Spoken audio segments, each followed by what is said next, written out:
Hello, everyone. I hope you see me and hear me.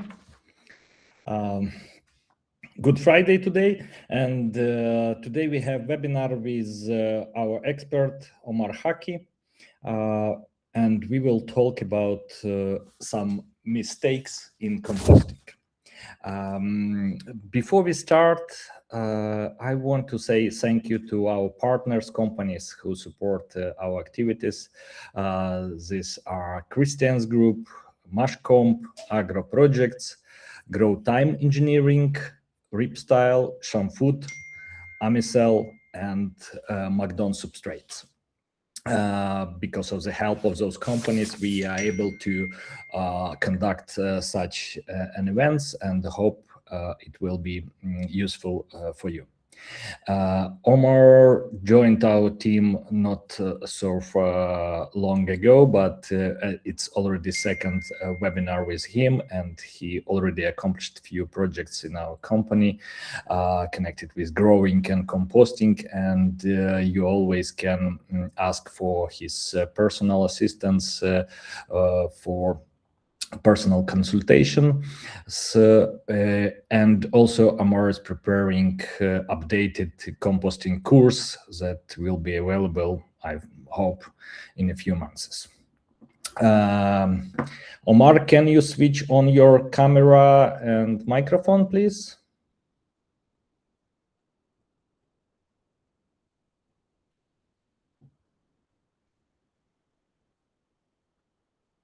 Have to give I don't know if you guys can hear me now. Yeah, we hear you very well. Let me attach you to the screen. Okay, very good. And I'll share my screen, and you let me know, please, if you can see it. Are you able to see that? Not yet.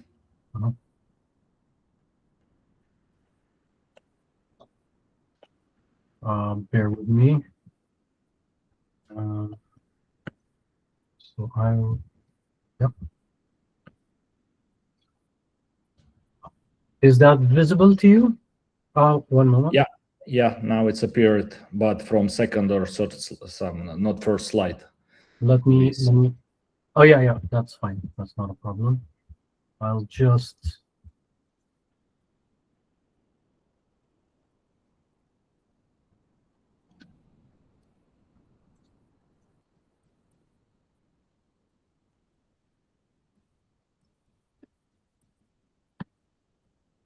Right, that's from the start. Yeah. Okay, word to you. Thank you very much. Thank you very much, Maxime, for the kind introduction. Thank you guys for joining us today. For those of you who are joining us for the first time, my name is Omar Haki. I have about 25 years of mixed international experience in mushroom cultivation. I've been privileged to work with a lot of companies across a number of climate zones. These include the Middle East, the Arabian Gulf, Southeast Asia, and Europe. And across these climate zones, I've learned a lot. I've accumulated knowledge from wonderful people who I've had the honor of working with, and that accumulated knowledge is what I love to share with you. I have a passion for spreading that knowledge, and I believe this industry develops, and we develop as composters and growers by sharing knowledge with each other and by sharing our experiences. So this is part of what I'm going to try to do with you today. The subject today that I'd like to share with you or talk to you about is the 7 most common composting mistakes. Just to be clear, what I'm talking about here isn't exactly the most obvious mistakes. These I might actually need to adjust the title of the webinar. It should be the 7 most common nuanced mistakes or controversial mistakes, because I'm not going to talk about the obvious mistakes that everybody knows. I'm not going to say, not mixing your chicken manure properly, or ununiform mixing, or just adding too much water. These are the mistakes that can happen and that can be invisible, and that sometimes we disagree on or we have discussions on, and not everybody does them the same way. I'm going to give you my take on them, and I hope that accumulates some of your knowledge and helps you make better decisions when you're making compost. That's the idea we're trying to do today. So just to recap what we covered a little bit in the last webinar, the definition of mushroom compost is that it is the source of food for Agaricus bisperus. It is the source of food for mushrooms. As we know, Agaricus bisperus cannot manufacture or make its own food, so we need to prepare it for it. Mushrooms feed on what is called the nitrogen-lignin-humus complex, which is that brown pasty stuff just outside the straw, or just on the surface of your the straw in your compost. Mushroom compost is composed of three main aspects, or three main, let's say, criteria: the physical, the chemical, and the biological. The physical being the obvious things like structure, whether it's sticky, whether it's aerated, and obviously even the moisture can be part of the physical characteristics.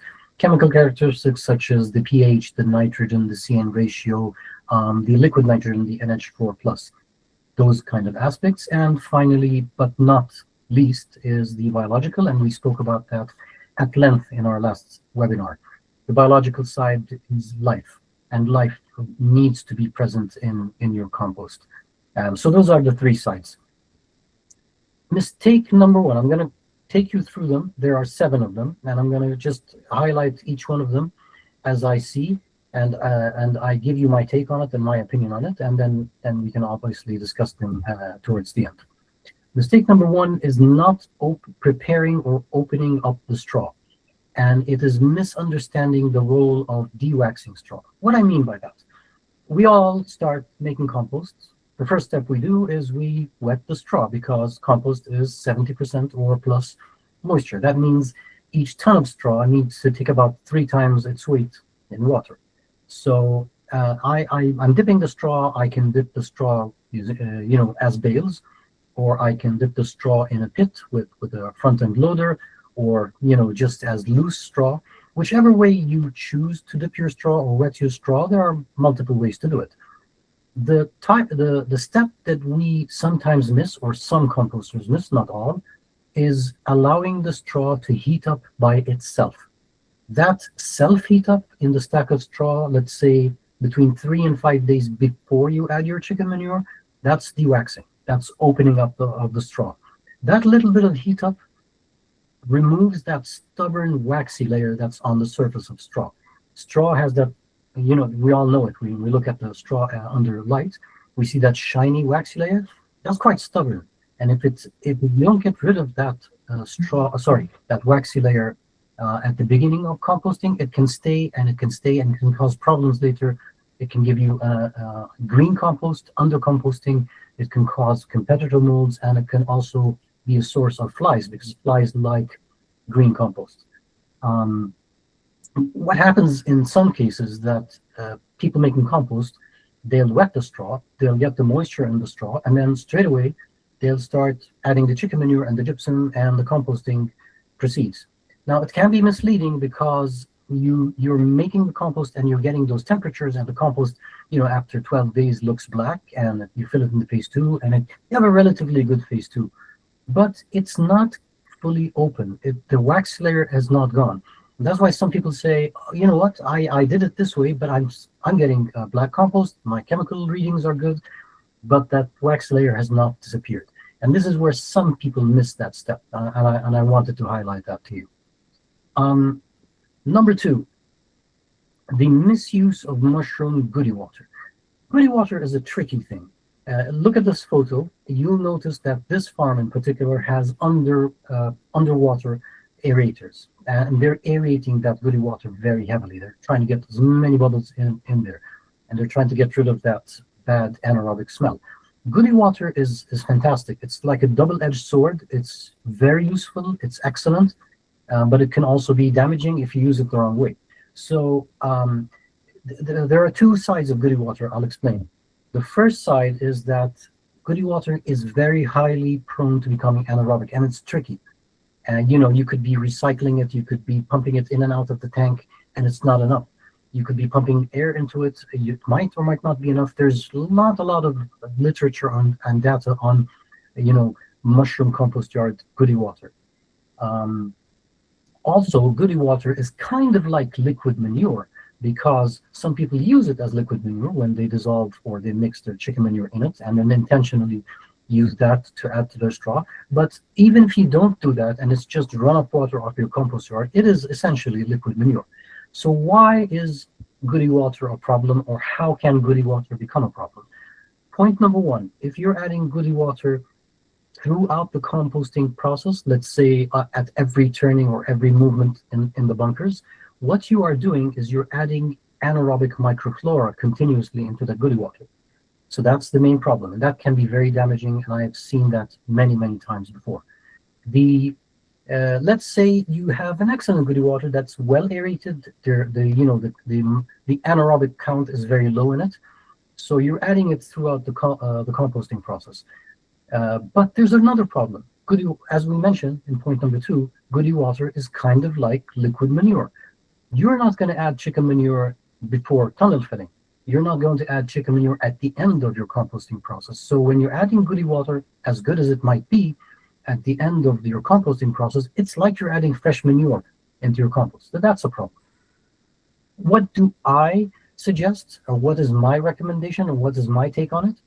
Use goody water at the start. Wet your straw with goody water. It's no problem at all. Even if the goody water at that point is not perfect, even if it smells a little bad, no problem. Because once you get your composting going, your dewaxing is starting. From that point on, you're not going to need a lot of water to make corrections. You're only going to need small amounts. So if after that you're mixing your chicken manure and your gypsum and you're using fresh water, which is what I recommend, you're not prone to making those mistakes. And also, you're only adding smaller amounts of water than what you did at the beginning. So that's the point about goody water. Misunderstanding nitrogen, point number 3.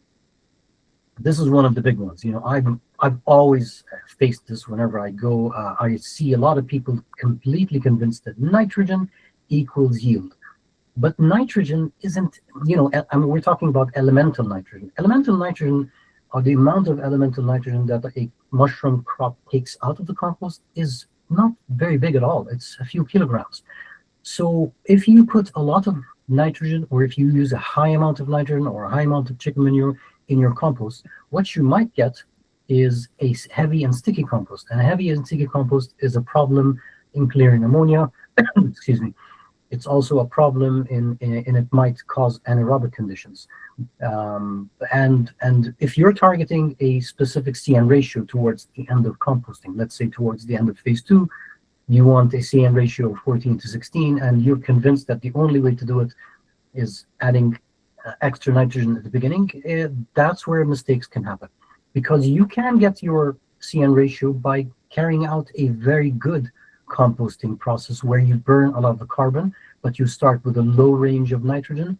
I've seen that to give more stable results. And I'm saying this also particularly for composting in warm weather conditions. When you're doing composting in warm weather conditions, and we covered this in the previous seminar, it is my recommendation to start with a lower range of nitrogen, burn off more carbon, and get your CN ratio towards the end.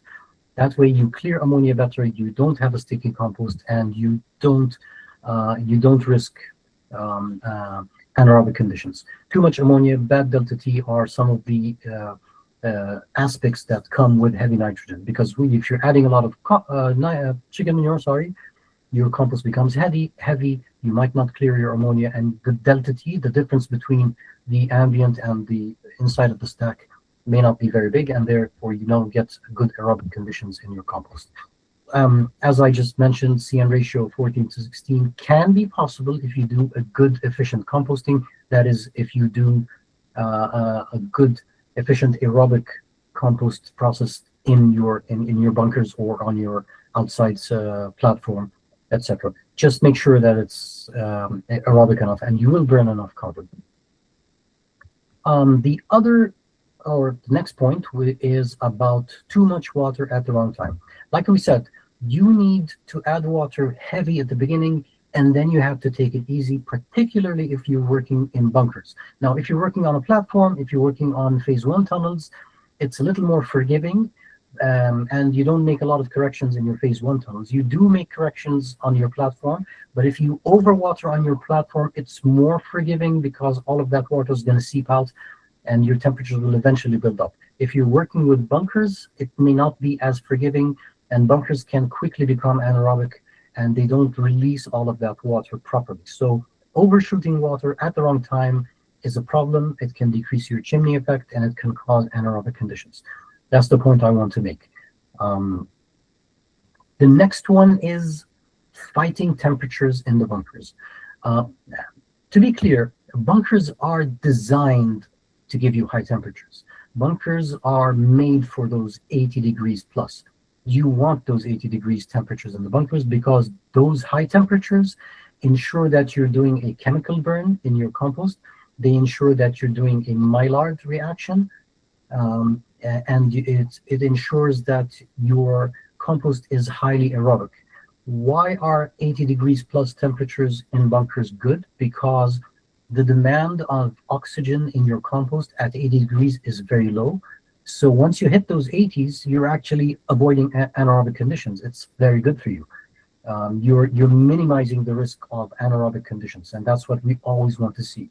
So if you're trying to fight those high temperatures in the bunkers, you might be adding too much air, you might be dropping it down, you might be getting back to the zone where there's a high demand for oxygen. I've always been in favor of letting the bunkers do what they're meant to do. Now, I agree with you. You might say, well, the 80 degrees temperatures are going to kill off all the beneficial microflora, and you'd be right in that assumption. And we spoke about this at length in the previous webinar. There are ways that you can address this, particularly at the end of phase 1 composting, when you're entering your phase 2 tunnels. You can add phase 2 compost from the previous batch, and you can just mix that in while you're filling your phase 2, and that inoculates your compost, and that compensates for that lost microflora. So let the bunkers do what they're designed to do. Let them hit those high temperatures. Deal with your microflora at filling, and also it's very interesting. High temperatures in bunkers actually maintain structure. You don't lose structure at high temperatures because it's not a biological reaction. It's more of a chemical reaction at those high temperatures. You might be burning carbon, but you actually maintain structure better that way. It's a little bit of an oxymoron, but yes, it kind of does work that way. The next point is misunderstanding the risks of anaerobic conditions. We covered a little bit of this in the previous webinar. Anaerobic conditions in a stack are devastating. I cannot stress this enough. Now, when you're doing a stack on the platform and you're doing it the classical way, you're always going to have a little bit of anaerobic at the bottom. You're going to have that continuously, but when you mix, you kind of mix that anaerobic part with the undercomposted part, and then when you do 3 or 4 or whatever number of mixes you're doing on the platform, you kind of compensate that. In bunkers, anaerobic conditions are more dangerous because you don't really see them, and you can't really address them until you make your next compost turn, so they're quite dangerous. What is particularly dangerous when you're dealing with compost in bunkers is that when you, particularly, and I'm talking about when you remove your compost outside the bunker, and you sit that compost on the platform waiting to fill in your phase 2, it can go sour or anaerobic within a matter of an hour, 1 hour, and that's really dangerous, and it can drop your yields. That's one of the things that you always need to be cautious of. Anaerobic is your enemy, and it's fast. It can set in very quickly. That's why you always need to be aware of it and understand when it can happen. It can happen with compost coming out of the bunker, but it can also happen on the platform. And the effects on yield are simply devastating. Final point is filling sterile compost in phase 2. We spoke about this again at length in our last webinar. Compost being a factor of being affected by 3 factors: the physical, the chemical, and the biological. The biological part is this point. The biological part here is the one we are trying to address. When you end your phase 1 composting process and you're composting at high temperatures and you're filling your phase 2, If you're doing an old classical type of outdoor composting and you're in a weather, let's say you're in an ambient where you have cool temperatures, there's a lot of survival on that stack. But if you're doing compost in a bunker, there's less survival, even if you are in a mild temperate zone, even if you are in winter. So you need to compensate your microflora. And it's always a good idea to do it anyway. And if you're doing a closed phase one tunnel, you still need to do that compensation. And believe me, all big tunnel companies do it. They don't talk about it a lot, but they do it. It's important. 2.5% of phase two compost mixed in with your phase one, going to the phase two, will ensure good inoculation and will give you a good phase two process. And that inoculation will work its magic during conditioning. Always remember to do this. It is probably one of the most important points we're going to speak about today. My conclusion, composting, you need to think of composting as a chain of events. You need to think of composting as the beginning, the middle, and the end, and there's a lot of chains going on, and we all know this, that's mushroom growing. Any one of those chains is broken, you have a problem. So you need to make sure that the process carries on properly from beginning to end. Compost quality is not luck, it's deep understanding of the process of your environment. Speak to other growers, speak to experts in the field, speak to your colleagues, always have those discussions, and knowledge is an accumulation. Now, the final point is that you need to understand the rhythm of the compost, and that gives you control over yields. And that's really connected to the point we just mentioned. My call to action, the first thing is listen to the signs in your compost process. Look at your analysis. Look at the smell, the color. Always analyze. Always try to get that feedback from your compost. The compost is trying to tell you whether it's doing well or not. Before you get to yields, yields will obviously be the defining thing. But before that, you can see behavior, you can see temperatures, you can see smell, and you can read the analysis.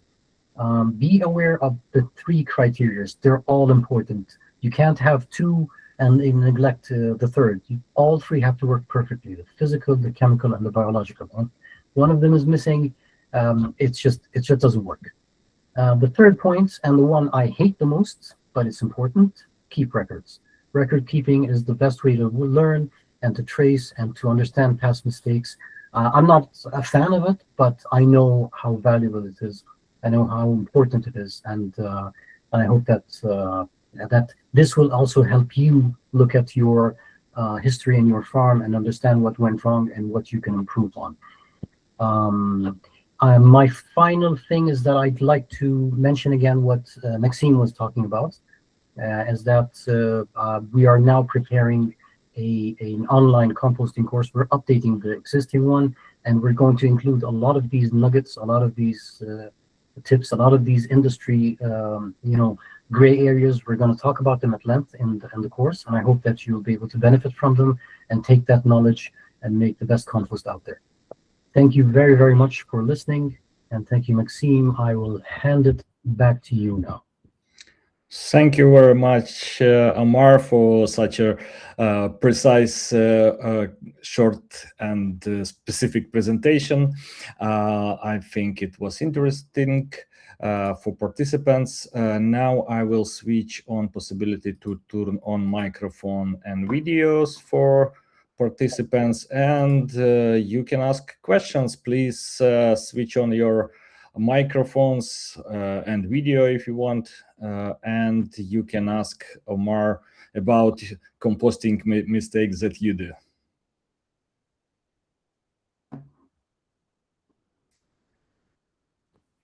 Does anyone have questions? Yes, Juan Antonio, please. Hello, everyone. Thanks for the information. It's very good information, and it will help us really, really good. Omar, I have a question about the phase one bunkers. Yeah. Right now, I'm having trouble with my bunker because I don't know how much air, oxygen I have to give it. So I was with this trouble of high temperatures, and in my first, second, and third flash, I was having a gray zones that was almost eating every mycelium, and there was nothing of mushrooms. So I low the temperatures, giving more air.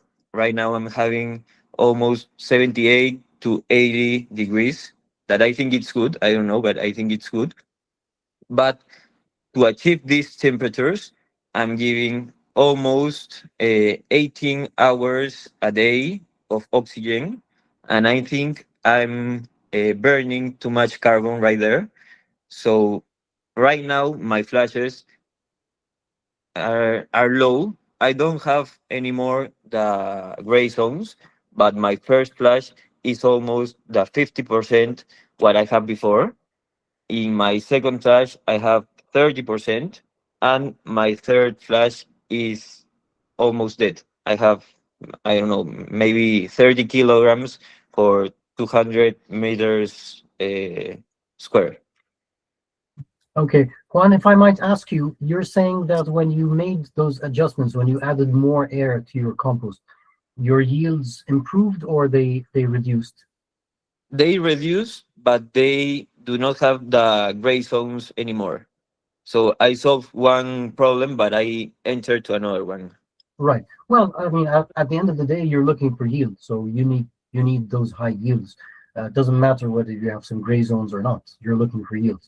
Um, I think that to understand exactly what's going on is probably needs a lot of work. We might need to look in more depth at your composting process. I can say this though, as a general rule of thumb, your compost, it's the best way to judge phase one composting is by amount of air per ton.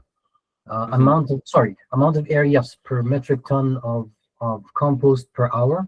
So the general rule is that you go 10 to 12 cubic meters of air per hour per ton until you hit 65, and then between 65 and 75, you're going from 7 to 8 cubic meters of air, and then above 75, you need between 2 and 3. So it just reduces.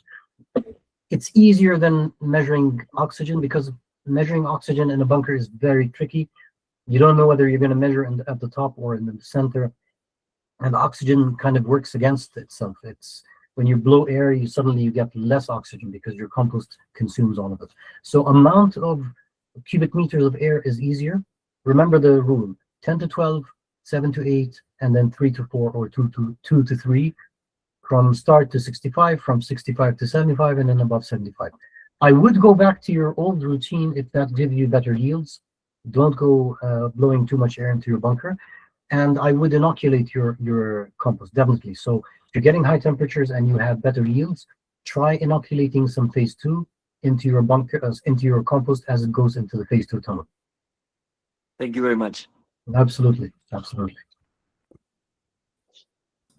Thank you, Juan Antonio. Does anyone have other questions?